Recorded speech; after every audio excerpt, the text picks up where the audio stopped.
Buenas noches, amables televidentes. Vamos a hablar en esta ocasión sobre agropecuaria en República Dominicana. El mundo agrícola dominicano es importantísimo. Nosotros tenemos una cantera de profesionales de tierras de gran calidad. Tenemos sembradíos en prácticamente toda la geografía nacional y nos sustentamos en gran medida de lo que se produce acá en nuestra tierra. Vamos a conversar con el economista agrícola Winston Marte.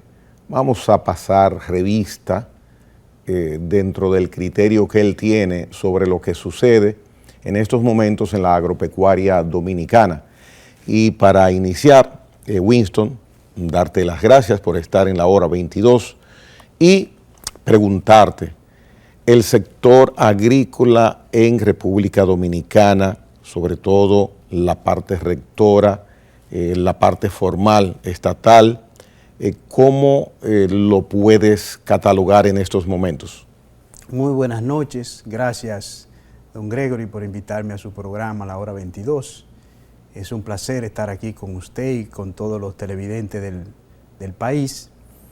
Bueno, el sector agropecuario, tal como usted señala, es un sector estratégico, más que importante, estratégico para el desarrollo económico y social de la República Dominicana, porque de ahí depende la alimentación del pueblo dominicano, por un lado, y por otra parte, es una fuente importante de miles de empleo, de más de 350,000 personas que son empleadas en el sector agropecuario. Lamentablemente, el sector agropecuario no está siendo bien conducido por las presentes autoridades porque no tienen políticas definidas que permitan tener programas, proyectos específicos que permitan un desempeño exitoso del sector agropecuario que se refleja en productos abundantes a precios asequibles para los consumidores y en niveles aceptables de rentabilidad para los productores. Si ese equilibrio que debe existir entre la oferta y la demanda y los precios de los bienes agropecuarios no está en buen punto en este momento. ¿Y cómo se puede manifestar? ¿Qué ejemplos puede dar Winston Marte sobre eso que acaba de decir, que es bastante profundo y preocupante si es tal como has manifestado? Porque se entiende que el sector agropecuario, con las figuras que vemos, están distribuidas en distintas instituciones, pues, y con sus exposiciones públicas, pues nos dicen algo diferente a lo que acabas de aseverar. Por ejemplo, hemos escuchado muchas veces decir que el país está sembrado. La realidad de los datos del propio Ministerio de Agricultura es que si usted compara la siembra del 2021 con la siembra del 2019, para aislar un poco el efecto de la pandemia, hay una disminución de cerca de 142,000 tareas de tierra. Cuando verifica las áreas cosechadas, que esas sí son importantes, porque de ahí depende la cantidad de productos que van a estar disponibles para la población, hay una reducción de 1,300,000 tareas. ¿Cómo se expresa eso? En la disminución de los volúmenes de producción de los productos. Por ejemplo, las habichuelas junto con los guandules han disminuido la producción en más de un 25%. Los plátanos han crecido, como dicen las autoridades. Ahora yo le pregunto a usted, ¿están los productores de plátano obteniendo mayores márgenes de beneficio? No, porque el costo de producción se ha incrementado de manera significativa, por un lado. ¿Estamos los consumidores comprando plátanos a precio más barato? No. Entonces, es claramente que la política no está funcionando de manera correcta. La producción de pollos, de carne de pollo, ha crecido de manera importante, pero ¿estamos los dominicanos comprando carne de pollo a un precio más económico? No.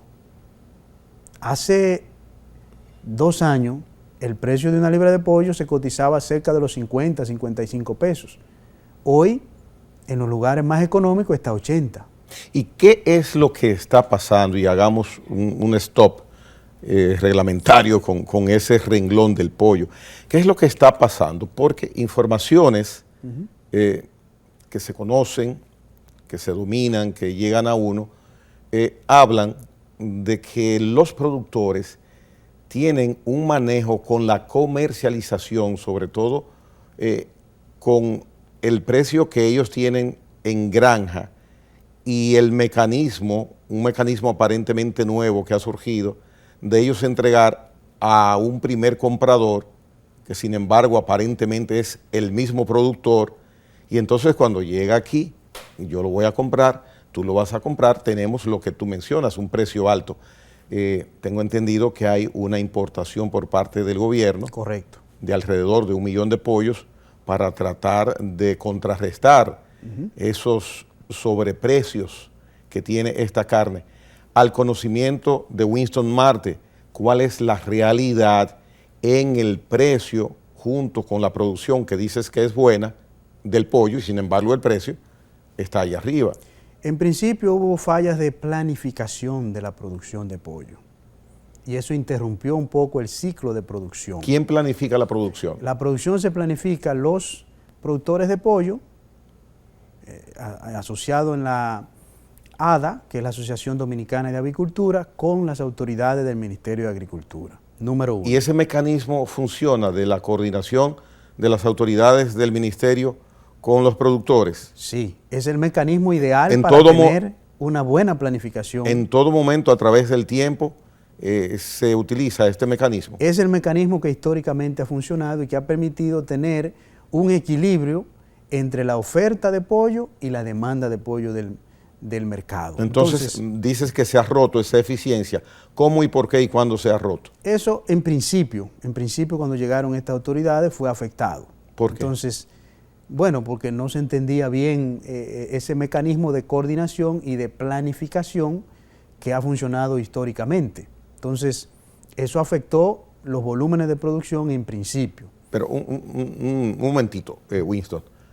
Si hay un cambio de gobierno, entiendo que el ministro, los viceministros son nuevos, surgen nuevos. Así es. Pero quienes están, por ejemplo, encargados de coordinar con la ADA, la Asociación de Productores Avícolas, son técnicos que se entienden, conocen el mecanismo para indicarle a los nuevos incumbentes cuál es la forma, qué se viene haciendo, qué se está haciendo y cómo se debe hacer. Entonces, ¿por qué se rompe esa secuencia? Ese nivel de coordinación se da directamente con las autoridades de mayor nivel jerárquico, es decir, con viceministros, con directores generales, como el de ganadería y el propio ministro. Es a ese nivel que se programan la producción de pollo, de huevos en el país. ¿Y qué sucedió entonces en agosto, a partir de agosto de 2020 con esa coordinación? Ese mecanismo no se entendió bien y fue afectado, y entonces, por ejemplo, si usted pone a incubar un menor número de huevos, usted va a obtener una producción menor. Y si usted tiene una oferta menor de pollos en el mercado, eso va a presionar los precios hacia arriba. Y obviamente también crea un problema si hace lo contrario. Entonces, hay que monitorear el consumo, ¿verdad?, de esta carne para poder llevar un control en la planificación de la producción que se quiere tener. Entonces, obviamente este sector ha sido afectado por el alza de los insumos que usan para la fabricación de alimentos, como el maíz, como la soya, ¿verdad?, entre otros. Eso también ha afectado los costos de producción, es la verdad. Entonces, en estos momentos, lo que se debe hacer es apoyar al sector productivo nacional. No se está apoyando como se debe. Lejos de promover una ley que permita la importación de pollos de Brasil, como está actualmente entrando, que es un competidor muy agresivo, ¿verdad?, tiene una historia en el mundo, lo que corresponde es apoyar la industria nacional. Sí se ha apoyado. Han apoyado con recursos, con algunos recursos para subsidiar el precio del maíz. Los 700 millones, hay una cantidad de 700 millones. ¿En qué es que se utiliza?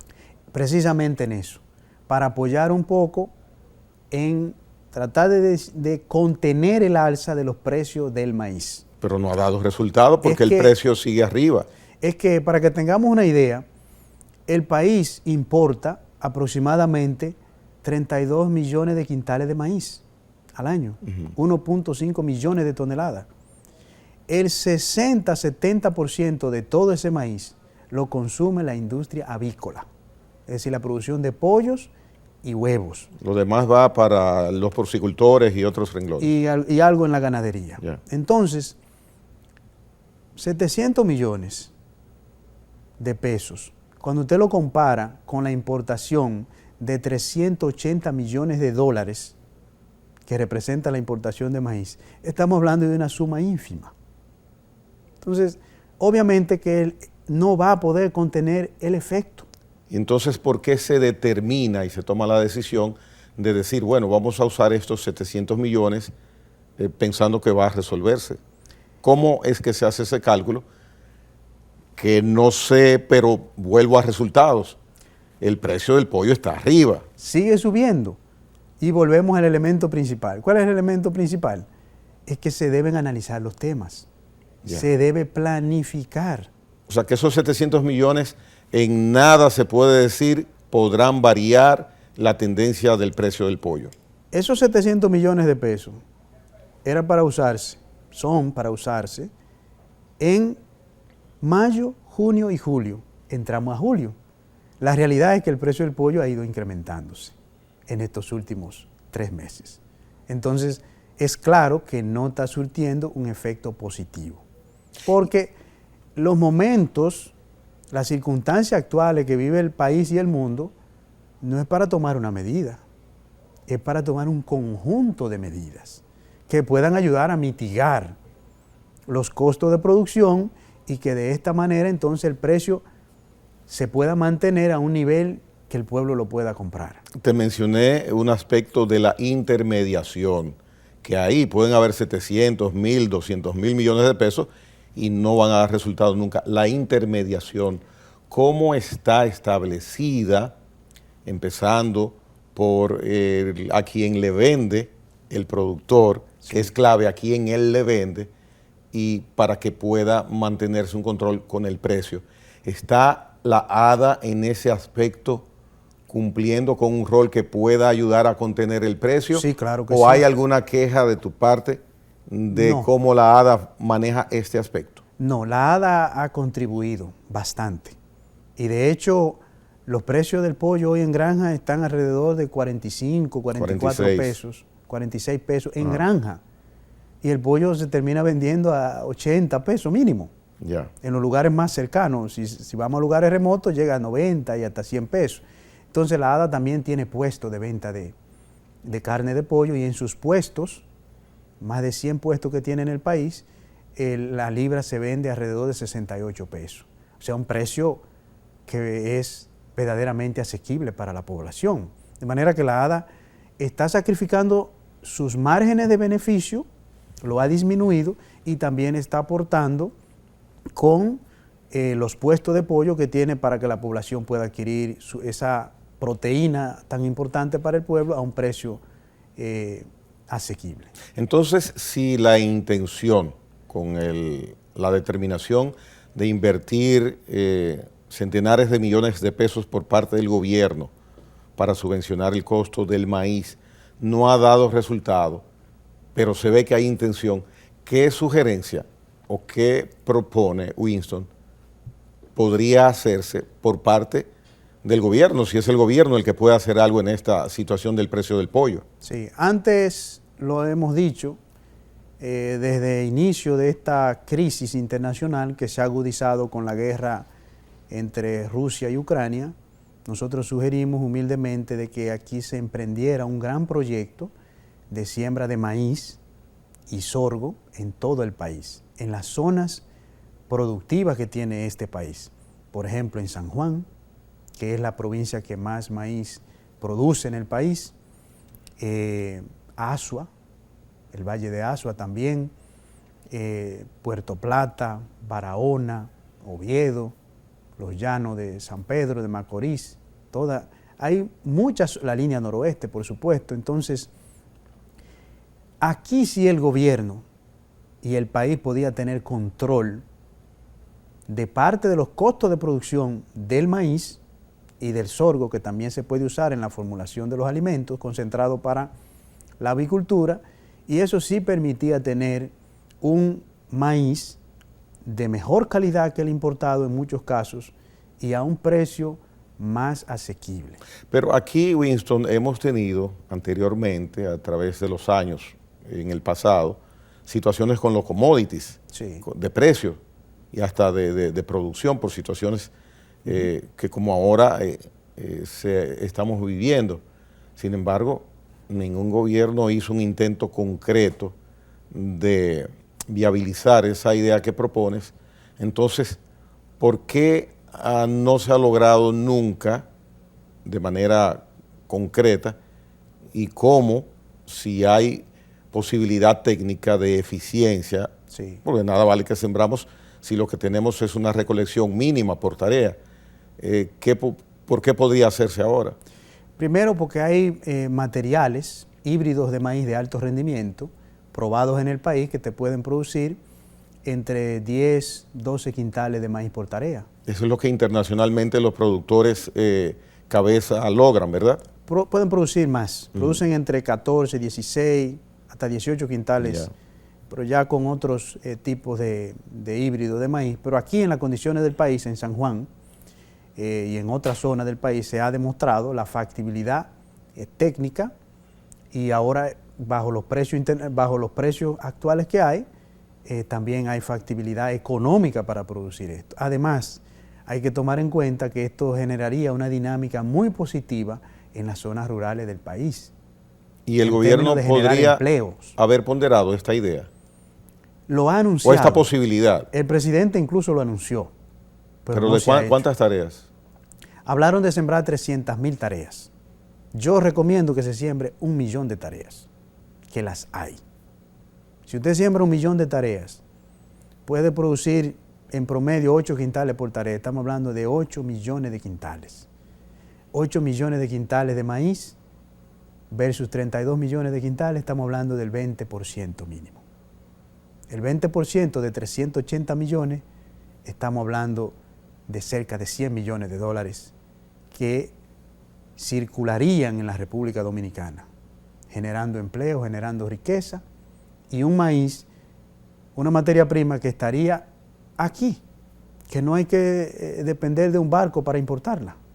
Y tenemos rápida producción porque el maíz es básicamente un ciclo de varios meses. 4 meses. Ya. 4 meses para cosecharse completamente. Y el costo de un proyecto, de un megaproyecto como ese, ¿sobre quién recaería? ¿El gobierno, sector privado? Bueno, se puede hacer una combinación porque el Ministerio de Agricultura, como parte del gobierno, debería promover este tipo de proyectos y dar algunos apoyos, como semilla, preparación de la tierra, asistencia técnica, crédito. Pero parece que no es rentable porque aquí hay un sector agropecuario dinámico, hay empresarios de la agropecuaria que son agresivos en el buen sentido de la palabra, y no he escuchado ni he visto una intención de embarcarse en una planificación de este aspecto. Es que el gobierno es clave para eso. El gobierno, junto con la ADA, se ponen de acuerdo, y los productores, para promover este tipo de iniciativas. Porque el mercado es la ADA, los avicultores, los productores de cerdo, aunque han disminuido bastante por el problema de la peste porcina africana, pero hay un gran mercado, y que en el pasado ellos han hecho experimentos con maíz de producción nacional y le ha ido bien. Pero nunca se concretó un proyecto grande como el que planteas ahora. Por los precios internacionales. Es que estamos hablando que una tonelada de maíz Pre-pandemia costaba $170. Y eso significaba que un quintal de maíz en la República Dominicana, puesto aquí en la República Dominicana, costaba 300 pesos, 400 pesos. Pero ahora un quintal de maíz en la República Dominicana cuesta al menos $15. Estamos hablando de más de 900 pesos. Ah, pero entonces los pollos es mejor alimentarlos con otro producto. Si lo alimentan con otro producto, no ganan el peso que deben ganar en el tiempo que lo hacen. Déjame dejar las recomendaciones a que seas tú quien las des. Y vamos a hacer una pausa, Winston, para seguir hablando del sector agropecuario y ya cruzaremos aspectos macro de una visión que quiero tratar contigo sobre qué sucede en otros renglones de la agropecuaria nacional. Venimos en breve.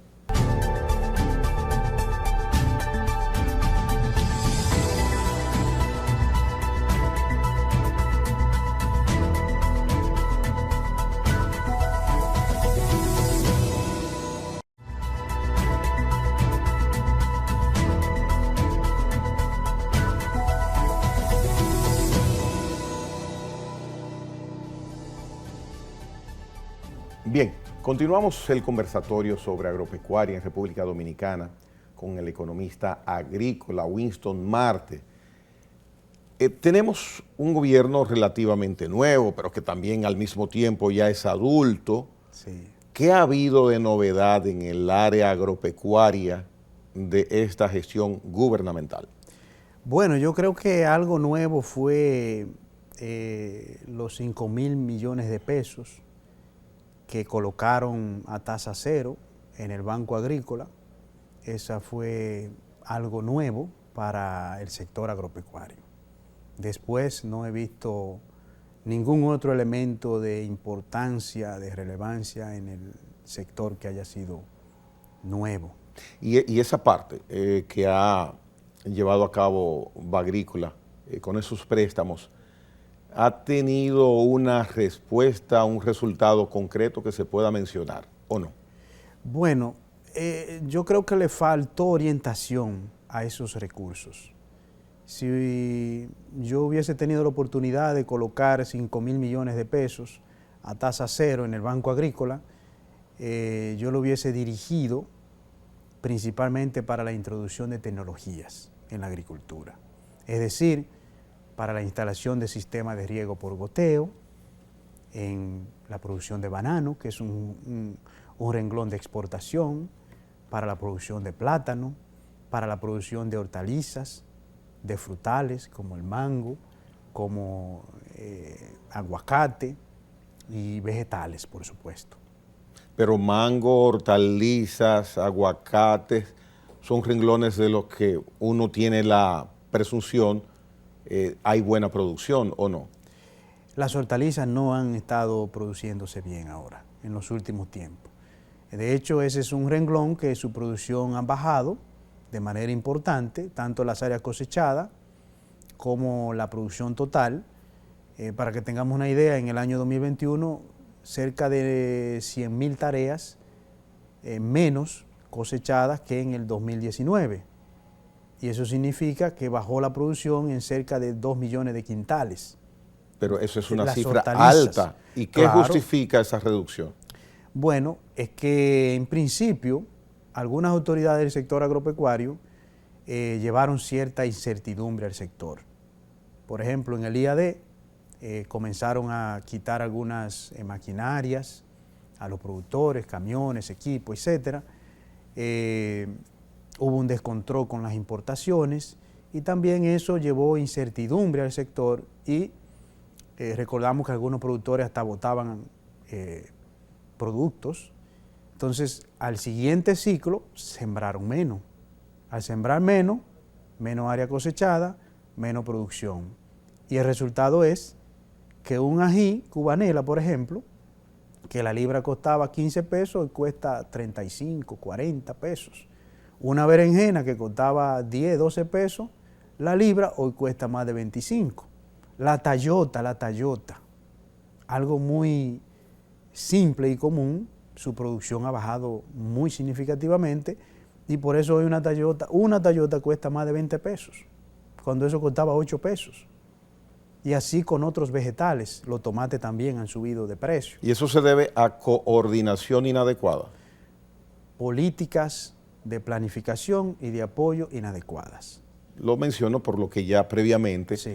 has indicado. Y entonces, ¿qué es lo que sucede? Porque partiendo de que es así como dices, ¿dónde hay que hacer el ajuste? El Ministerio de Agricultura es el órgano rector. Correcto. Del mundo agropecuario dominicano. Así es. Entonces, se entendería que desde ahí es que debe ajustarse la coordinación, o hay algún punto específico que esté sucediendo para que nos topemos con estos ejemplos que estás mostrando. La política agropecuaria la dirige el Ministerio de Agricultura y desde ahí es que debe de salir un conjunto de acciones, de proyectos, de apoyos que permitan llevar primero certidumbre a los productores agropecuarios. Porque la actividad agropecuaria, como usted conoce, es una actividad riesgosa. Los productores agropecuarios asumen muchos riesgos climáticos, de plagas, de mercados. Entonces, es importante que las autoridades del gobierno lleven un clima de certidumbre y apoyos puntuales que permitan crear una confianza en el sector. Y eso es lo que va a motivar a la gente, a los productores agropecuarios, a tomar decisiones de producir. Y obviamente es lo que va a garantizar la producción de los diferentes rubros en el país. Yo siempre he tenido una incógnita, pregunta, inquietud. Nosotros tenemos en República Dominicana unas tierras excelentes, tierras fabulosas. Hay tierras que yo supongo que ni abono necesitan, por exagerar, pero quiero resaltar la calidad de algunas tierras. Sí. Tenemos un clima durante todo el año que ni que fuera mandado a hacer, literalmente hablando. Sí. Tenemos una mano de obra que más bendecida que la mano de obra del agrario, del campesino dominicano, de quien labra, de quien trabaja la tierra, no puede ser con experiencia autodidáctica inclusive. Sí. Entonces tenemos también profesionales que verdaderamente son orgullo de la agropecuaria, técnicos que durante años se han ido capacitando, que tienen gran calidad, y entonces tanta innovación que hay en el mundo de los insumos agrícolas. O sea, ¿por qué nosotros no tenemos índices, por ejemplo, con el ajo, que estemos a la par con la India en el arroz? ¿Y por qué producimos un poquito por tarea de tierra? ¿Por qué no somos eficientes y no damos un salto cuantitativo que pudiera ser geométrico en la producción? Sin embargo, cuando vienen elecciones, escuchamos a los técnicos agropecuarios de oposición diciendo, con nosotros va a cambiar todo, pero vemos que nunca cambian las cosas y seguimos con los mismos números. Bueno, acabas de mencionar que en el renglón, el primer renglón que mencionaste, estamos en 2021 con menos producción que 2019. Entonces, sí, las hortalizas. Las hortalizas. Entonces, ¿cómo es posible que en lugar de explotar ese mundo agropecuario, en algunos casos quedemos igual estáticos o hasta involucionemos? Bueno, todo depende de la política agropecuaria. Por ejemplo, la realidad del sector es que veníamos creciendo. En los últimos años la agropecuaria venía creciendo al 5%, 5.3% anual en su aporte a la economía. Eres el conocedor. Tus estudios inclusive son en Japón muchísimos años. Pero con todas las condiciones, con todos los adornos que mencioné al inicio de la pregunta anterior, no es para nosotros tener números de producción varias veces mayor que los que tenemos, claro, y no conformarnos con ese 5% que mencionas. Sí. Esa es la interrogante, la inquietud que siempre por años he tenido. ¿Por qué? Porque necesitamos tener una política definida de largo plazo.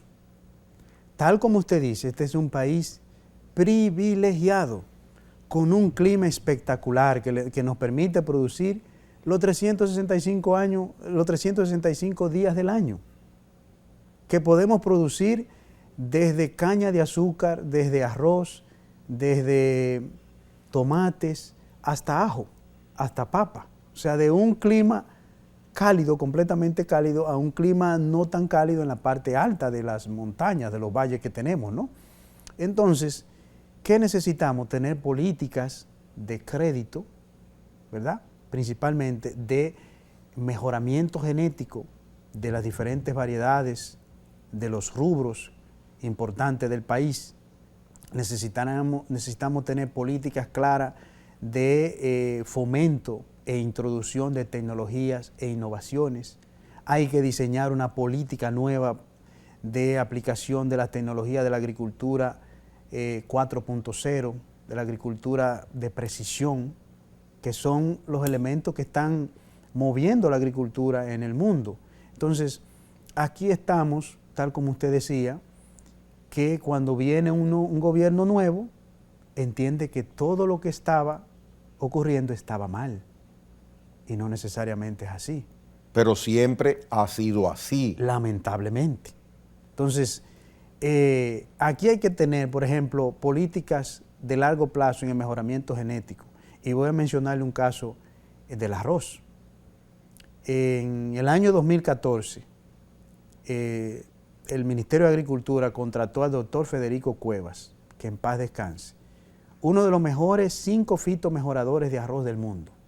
Dominicano era, y trabajaba en Texas, en los Estados Unidos. Y ese dominicano quiso aportar al país, y vino y trabajó. ¿Cuál fue su legado? 3 nuevas variedades de arroz. Usted ve que las autoridades dicen que hay gran producción de arroz. Es cierto. Gracias a esas 3 nuevas variedades de arroz que generó el doctor Federico Cuevas y su equipo de trabajo. Y la producción de arroz venía bien, tenía una estabilidad muy buena para los consumidores que recibían un producto de buena calidad y a un precio bueno, y para los productores también. ¿Qué pasó? En agosto del 2020, a partir de ahí, iniciaron unas importaciones de arroz innecesarias que autorizó el gobierno en momentos inoportunos, y eso ha incrementado el inventario de arroz en el país. O sea que ahora tenemos arroz que no nos vamos a comer por todos estos tiempos. Tenemos arroz ahora, este mes, Ajá. 7.5 millones de quintales de arroz en almacenes. ¿Y cuál es el consumo nacional? El consumo de arroz ha bajado a cerca de 1 millón de quintales por mes. O sea, tenemos arroz almacenado para 7 meses si no producimos una espiga de arroz. Pero ya va a entrar, ya en la línea noroeste, que yo soy de Montecristi, ya está iniciando la cosecha de arroz. ¿Y cuándo se tendrá, o sea, arroz nuevo? Arroz nuevo. ¿Y cuántos quintales? Yo estimo que sería una cosecha cercana a los 6, 7 millones de quintales de arroz. Entonces, más. Nos vamos a quedar con 7 millones guardados ahí. Entonces, ¿y qué vamos a hacer entonces? ¿Por qué? Precisamente porque se interrumpió la política. Se importó arroz cuando no era necesario. Bueno, entonces empecemos a exportar arroz, porque si tenemos tanto arroz. En las circunstancias actuales yo no sugeriría exportar arroz. No, yo lo digo básicamente como una especie de broma, en el sentido de que si nosotros tenemos 7 millones guardados y ya la cosecha nos trae igual cantidad, pues se siente que tenemos un stock ahí innecesario. Y eso afecta entonces al productor. Afecta al precio. El precio. Sí, porque el arroz tiene una banda de precios que se comercializa, es decir, un precio tope y un precio mínimo. Entonces, cuando hay mucho arroz en inventario, los molineros tienden a ofrecer al productor el precio de la banda de abajo, el precio más económico. Esa es una situación difícil como de estabilizar y resolver. Bueno, lo primero era que no debía meterse el gobierno autorizando volúmenes de importación que no eran necesarios. Entonces, y lo segundo... ¿Las autoridades reconocen esta situación? Claro que sí, claro que sí. ¿Y cómo la justifican? Bueno, no la justifican.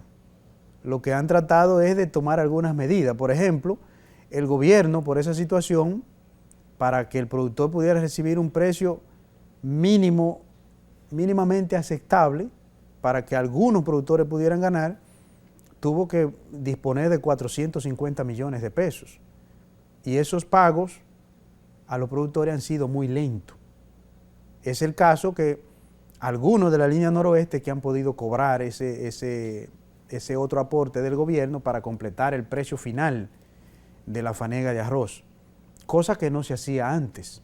Es decir, había un precio que se fijaba en el marco de la Comisión Nacional Arrocera, que participan las autoridades, los molineros, es decir, los industriales y los productores de arroz.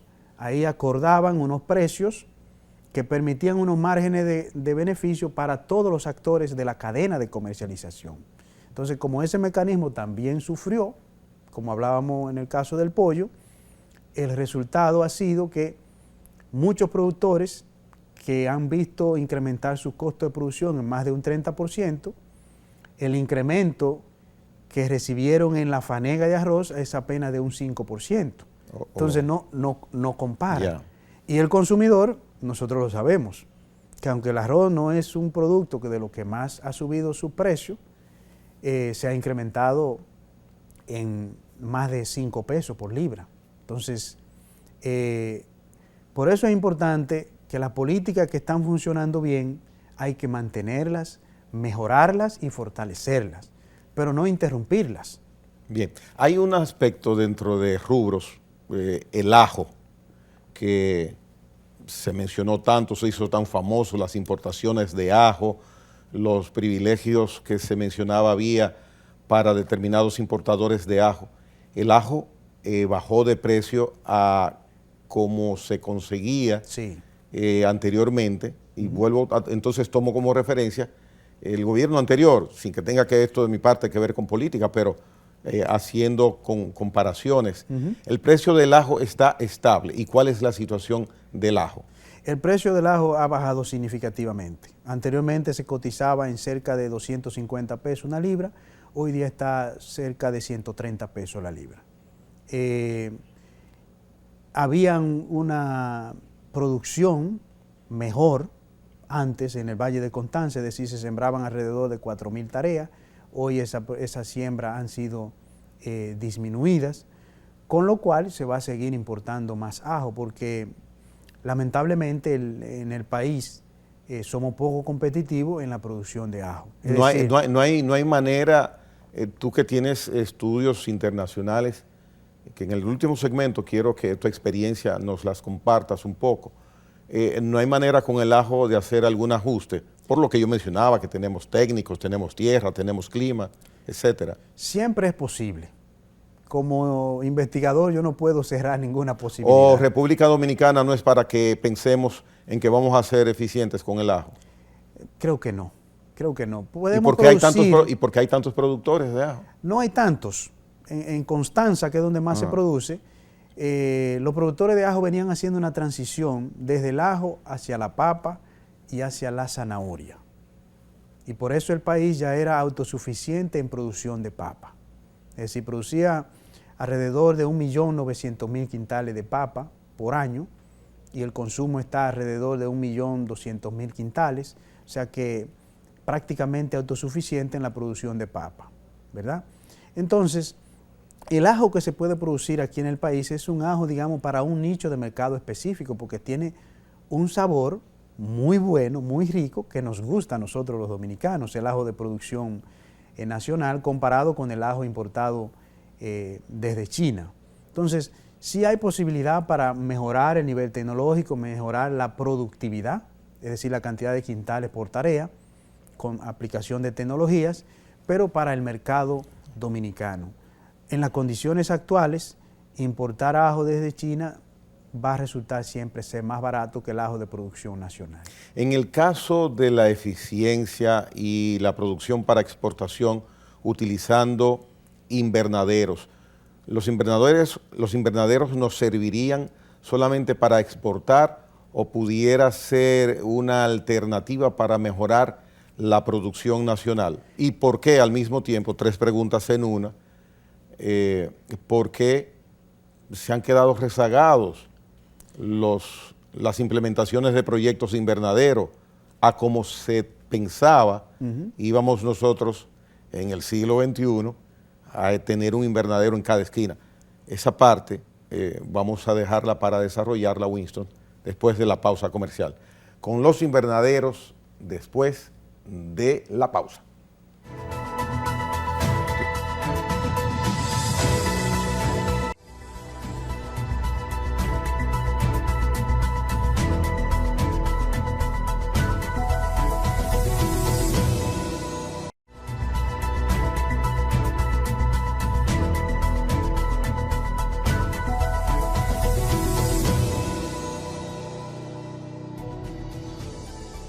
Bien, llegamos a la parte, al segmento final de la hora 22. Hemos hablado durante todo el programa y continuaremos lo que resta de él conversando sobre agropecuaria con Winston Marte, quien es técnico y experto agropecuario, economista agropecuario. Los invernaderos, se pensaba que eran la panacea. ¿Qué ha pasado? ¿Qué está pasando? ¿Y qué debería pasar con los invernaderos en República Dominicana? Los invernaderos han jugado un papel importante en la producción nacional y para la exportación. En los invernaderos producen principalmente pimiento o ají morrón, ají cubanela también, algo de ajíes picantes, tomates y pepinos. Parte del pimiento morrón que nosotros consumimos aquí en la República Dominicana, la gran parte, prácticamente el 100%, es de producción bajo invernaderos. Los invernaderos han crecido, pero han llegado, tal como usted dice, a una situación de estancamiento. El país dispone aproximadamente de 10 millones de metros cuadrados de invernaderos para la producción de los cultivos que acabo de mencionar. Han estado exportando de manera exitosa, pero el principal problema que enfrentan los invernaderos es un problema de mercadeo. Es un problema de mercadeo que le permita a ellos tener un mercado asegurado, estable en el largo plazo. ¿El propietario de un invernadero busca a su propio cliente? Generalmente buscan venderle a una exportadora local. Pero lo busca el propietario del invernadero. Hay diferentes arreglos. A veces lo busca, a veces lo busca el de la exportadora. Hay productores que exportan también directamente. Es un negocio con diferentes tipos de mecanismos. Quería enterarme y ya veo, ya tengo la respuesta indirecta, pero ya la vi y la comparto con el televidente, que es que el Estado no participa en asistir o en participar de alguna forma con el mercadeo de los productores en invernadero. Participa muy poco, es muy limitada, prácticamente casi ausente. ¿Sería interesante o viable que pudiera el Estado participar en este aspecto? El Estado puede apoyar bastante, más bien el gobierno puede apoyar bastante en la búsqueda de nuevos mercados para los productos de los invernaderos, y también para ayudar a que los productos sean más competitivos, con promoción, ¿verdad? Con apoyo de créditos a largo plazo, la asistencia técnica puntual que necesitan los invernaderos y que lamentablemente ha sido interrumpida en los últimos tiempos. Muchos técnicos han salido, fueron despedidos de trabajar en el sector. ¿Por qué? Por asuntos políticos, meramente políticos. Entonces esas son las cosas que hablábamos ahorita que afectan al país, porque un técnico, un gobierno después que gana las elecciones, no debería estar pensando en que aquel es del PLD o aquel es del PRM o es de reformista.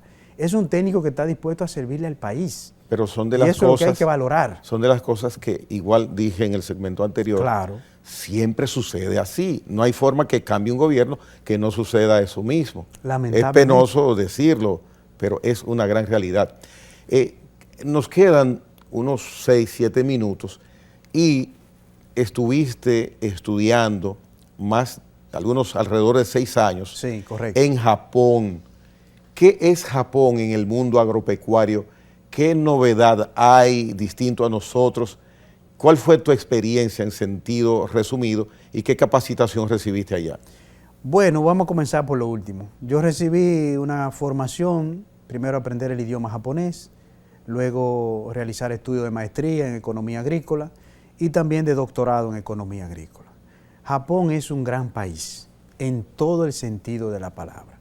Y lo primero que quiero resaltar es algo muy importante y que nosotros debemos de explorar en la República Dominicana y de desarrollar. Todos los productores agropecuarios de Japón pertenecen a la Cooperativa Agrícola de Japón. ¿Qué es eso?